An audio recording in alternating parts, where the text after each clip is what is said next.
Hello, before we explore the fundamental properties of electric charge, let's quickly remind ourselves what an electric charge actually is. What is charge? Electric charge is a basic property of matter, just like mass, that causes objects to attract or repel each other without direct contact.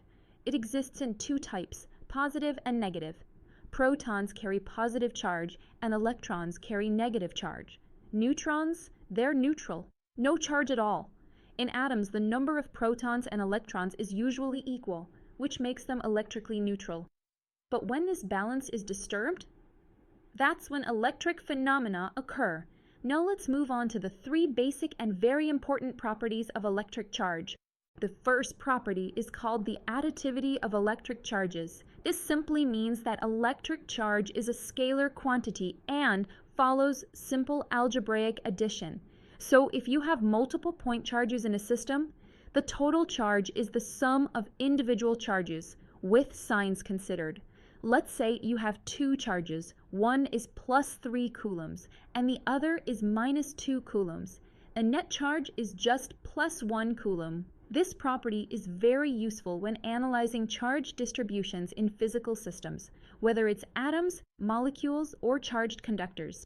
It also applies in Gauss's law and the superposition of electric fields. So remember, when it comes to electric charge, total charge equals simple sum of all charges. Now, the second property is conservation of charge, one of the most important principles in physics. It states that the total electric charge in an isolated system always remains constant.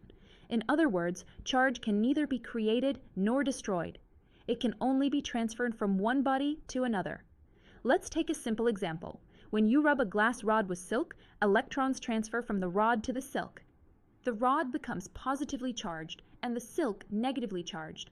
But the total charge before and after rubbing is the same. It's just redistributed. This law is valid at all levels, whether it's in atomic reactions or large-scale physical systems.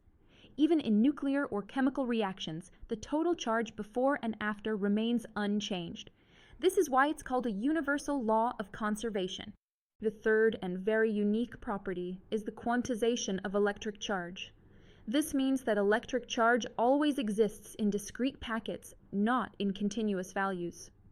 The smallest unit of charge known is the charge on a single electron, which is E equals 1.6 times 10 raised to the -19th coulombs. Any charge on a body is always an integral multiple of this elementary charge. Mathematically, Q equals N times E, where N is an integer and E is the elementary charge. So you'll never find a body with charge 1.3 E or 2.7 E. It's always +E, -E, +2E, -3E, and so on. This fact was experimentally verified in Millikan's oil drop experiment, a very famous experiment in physics. Quantization shows us that electric charge is not something that can be divided endlessly.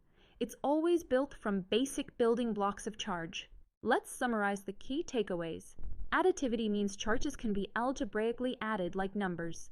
Conservation means total charge is always the same in an isolated system. Quantization means all charges are multiples of the basic unit E. These three properties make electric charge predictable, measurable, and consistent across all physical systems, from electrons in atoms to lightning in the sky. In the next lecture, we're going to explore a very important concept in electrostatics: conductors and insulators.